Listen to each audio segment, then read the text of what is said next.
नमस्कार व्यूअर्स, मैं हूं अमीश देवगन और आप देख रहे हैं देश का सबसे लोकप्रिय और प्रामाणिक कार्यक्रम आर पार। बिहार के ऐतिहासिक गांधी मैदान में आज जो नजारा दिखा उसने कई संदेश दिए। लगातार जीत पर जीत दोहराने वाला संदेश, एनडीए की बेजोड़ एकजुटता का संदेश और साथ ही विपक्षी गठबंधन को एनडीए की ताकत दिखाने का संदेश। ये तमाम वो संदेश हैं जो इंडिया गठबंधन के लिए सियासी तौर पर खतरे की घंटी है, क्योंकि एक के बाद एक चुनावी हार जो महाराष्ट्र से शुरू हुई और फिर हरियाणा, दिल्ली होते हुए बिहार तक पहुंच गई, उसे लेकर कई सवाल खड़े हो रहे हैं। बिहार के चुनाव में तो खुद प्रधानमंत्री मोदी ने कहा है कि यह गठबंधन नहीं बल्कि लठबंधन है जो सिर्फ झगड़ा करना जानता है। और प्रधानमंत्री मोदी ने जो कहा था उसका परिणाम सामने दिखने लगा है। उद्धव गुट के नेता कांग्रेस को कोस रहे हैं, समाजवादी पार्टी भी कांग्रेस के रवैये पर सवाल खड़ा कर रही है, यहां तक कि विपक्षी गठबंधन को लीड कौन करेगा इस पर भी तकरार शुरू हो गई है। प्रधानमंत्री नरेंद्र मोदी ने आज गमछा घुमाया और वो गमछा संकट बनकर विपक्ष पर गिरा है। कभी ममता बनर्जी का नाम सामने आ रहा है तो कभी अखिलेश यादव के नाम की चर्चा हो रही है। अखिलेश आएंगे और इंडिया अलायंस को बचाएंगे।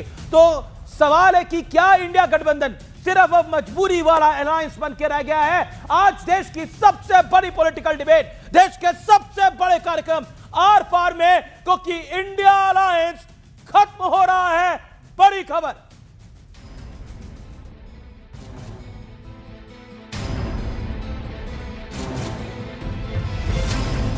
ये बिहार में एनडीए के पावर प्ले की तस्वीर है। नीतीश कुमार का 10वीं बार शपथ ग्रहण हुआ। प्रधानमंत्री, गृह मंत्री, तमाम कैबिनेट मंत्री, एनडीए शासित राज्यों के मुख्यमंत्री और डिप्टी सीएम, कुल मिलाकर आज पटना के ऐतिहासिक गांधी मैदान पर एनडीए ने विपक्ष को अपनी प्रचंड ताकत का एहसास करवाया और लगे हाथों विपक्षी गठबंधन पर तंज भी कस दिया।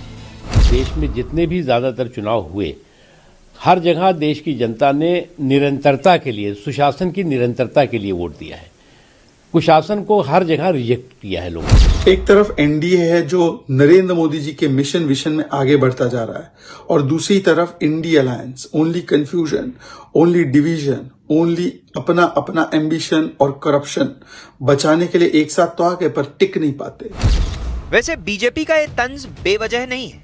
2024 के लोकसभा चुनाव में एकजुटता दिखाने के बाद केजरीवाल और राहुल गांधी दिल्ली में एक दूसरे के खिलाफ सियासी तलवार लेकर आमने सामने खड़े हो गए थे। बिहार में जीएमएम और आम आदमी पार्टी विपक्षी गठबंधन के खिलाफ चुनाव लड़ी और फिर बिहार के महा फ्लॉप शो के बाद कांग्रेस ने बीएमसी चुनाव अकेले लड़ने का ऐलान कर दिया, जिस पर उद्धव गुट ने कांग्रेस को आईना भी दिखाया।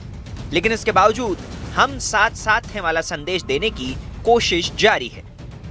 Completely baseless story. Where is this type of news is coming? Completely baseless. India Alliance, Congress is completely for India Alliance. We are going to strengthen it. हालांकि बात इतनी बढ़ चुकी है कि विपक्षी गठबंधन की कमान ममता बनर्जी या अखिलेश यादव को सौंपने तक की मांग उठने लगी है। ऐसे में बड़ा सवाल ये कि क्या कांग्रेस का सियासी स्वार्थ पूरे विपक्ष पर भारी पड़ रहा है? आज इसी सवाल पर होगी देश की सबसे बड़ी बहस। और अब वक्त है आर पार के विश्लेषण का, लेकिन विश्लेषण पे जाने से पहले आपको कुछ महत्वपूर्ण बातें मैं बता देता हूं। आखिरकार इंडिया अलायंस के संकट के दिन क्यों शुरू हो रहे हैं? वो इसलिए क्योंकि सब तरफ से अब आवाजें आ रही हैं। इसके बाद एक बड़ी खबर भी है, उस बड़ी खबर में भी आऊंगा।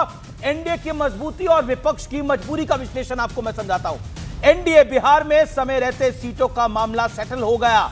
महाराष्ट्र में भी यही हुआ था। महागठबंधन आखिरी वक्त तक खींचतान चली, करीब 12 सीटों पर फ्रेंडली फाइट हुई। महाराष्ट्र में भी यही हुआ था।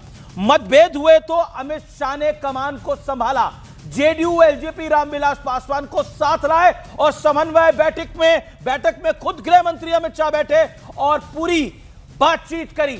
महागठबंधन के अंदर जेएमएम और आप ने महागठबंधन को कोसते हुए इनके खिलाफ चुनाव लड़ा और आम आदमी पार्टी तो आज कहती है कि कांग्रेस की वजह से ही हम दिल्ली हारे हैं। आइए मैं बढ़ता हूं आगे। प्रधानमंत्री मोदी की लीडरशिप में सबको पूर्ण विश्वास दिखाई देता है। एनडीए के अंदर उन्हें लगता है कि मोदी है तो हमारी जीत मुमकिन है, यानी एक एसेट है। दूसरी तरफ राहुल गांधी को एसेट नहीं मानता महागठबंधन। कप्तान बदलने की आवाज उठी तो टीएमसी ने ममता, एसपी ने अखिलेश यादव के नाम की ताल को ठोका है और बहुत जोर शोर से आवाज उठ रही है, अखिलेश आएंगे, इंडिया अलायंस को बचाएंगे। अब दूसरी तरफ 2024 में 240 पर सिमटने के बाद बीजेपी ने मंथन किया, चिंतन किया और एनडीए और मजबूती के साथ उभरा। लेकिन महागठबंधन में चुनाव दर चुनाव हार के बाद ईवीएम, चुनाव आयोग और वोट चोरी का एक रोना जिसे हम कहते हैं वो जारी रखा। यानी मेहनत कम और रोना ज्यादा। इस तरफ मेहनत ज्यादा है, यानी हार से भी अगर कम भी आया नंबर तो सीखा गया। याद करिए 2024 का मोदी का चेहरा और बिहार चुनाव के बाद वाला मोदी का चेहरा, बहुत फर्क आपको दिखाई देगा। लेकिन बड़ा सवाल क्या है इस पूरे एनालिसिस का, आइए आपको बता देते हैं। महागठबंधन उर्फ इंडिया ब्लॉक अपनी आखिरी गिनती गिन रहा है, यही आज का बड़ा सवाल है।